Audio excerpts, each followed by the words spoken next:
بسم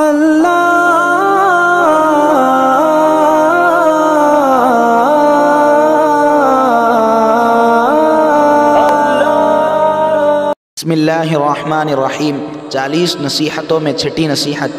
اگر غلطی پر کوئی ٹوکے تو اپنی بات نہ بنائے، فوراً اقرار اور توبہ کر لے۔ میرے عزیز دوستوں، آدمی خطا و نسیان کا پتلا ہے، بھول چوک اور غلطیوں کا ہو جانا اس کے لیے کوئی عیب نہیں ہے، لیکن غلطیوں پر اصرار کرنا، انہیں برا نہ سمجھنا، اس کی جانب توجہ دلانے پر خوش دلی سے قبول نہ کر لینا اور بحث و مباحثہ اور تعویل و توجیح کے ذریعے اسے برحق جتانے کی بیجا یعنی ایسی ہی کوشش و سعی کرنا، یہ عادتیں عیوب یعنی غلطیاں ہیں اور بدترین مرض ہے۔ ان کی اصلاح دین کی درستگی کے لیے بہت ضروری ہے، کیونکہ جناب رسول اللہ صلی اللہ علیہ وسلم نے تکبر کی تعریف ہی یوں فرمائی کہ الکبر بطر الحق وغمط الناس، حق کو قبول نہ کرنا اور لوگوں کو حقیر سمجھنا یہ تکبر ہے۔ اس سے معلوم ہوا کہ غلطی تسلیم نہ کرنا اور کٹ حجتی کے ذریعے اسی پر اصرار کرنا حقیقی تکبر ہے، اور تکبر بدترین غلطیوں میں سے یعنی بدترین رذائل میں سے ہے۔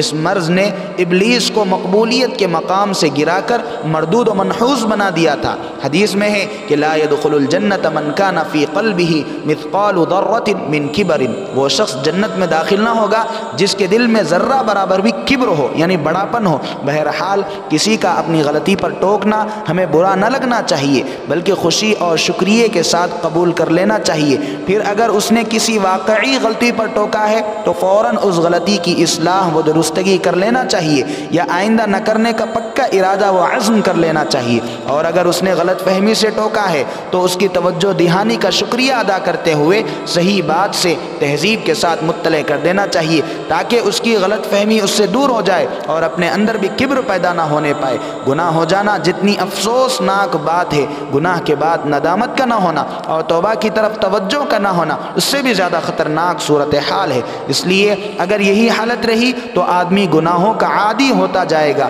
اور اس کا دل زنگ پر زنگ لگتے رہنے کی وجہ سے تباہ اور اللہ تعالیٰ کی خشیت و محبت سے محروم ہوتا چلا جائے گا۔ اسی لیے آدمی کو چاہیے کہ جیسے ہی کوئی غلطی سرزد ہو جائے، خواہ خود سے احساس ہو جائے یا کوئی اور توجہ دلائے، تو فوراً ندامت اور استغفار، شرمندگی کے احساسات کے ساتھ رجوع اللہ یعنی اللہ کی طرف متوجہ ہو کر معافی تلافی اور اپنے اعمال نامے کی صفائی کر لے۔ اس طرح دنیا میں بھی سکون مل جائے گا اور آخرت کی ذلت و رسوائی سے بھی ہم بچ جائیں گے اور کامیاب ہو جائیں گے۔ اللہ تبارک و تعالی ہم سب کو توفیق عمل عطا فرمائے۔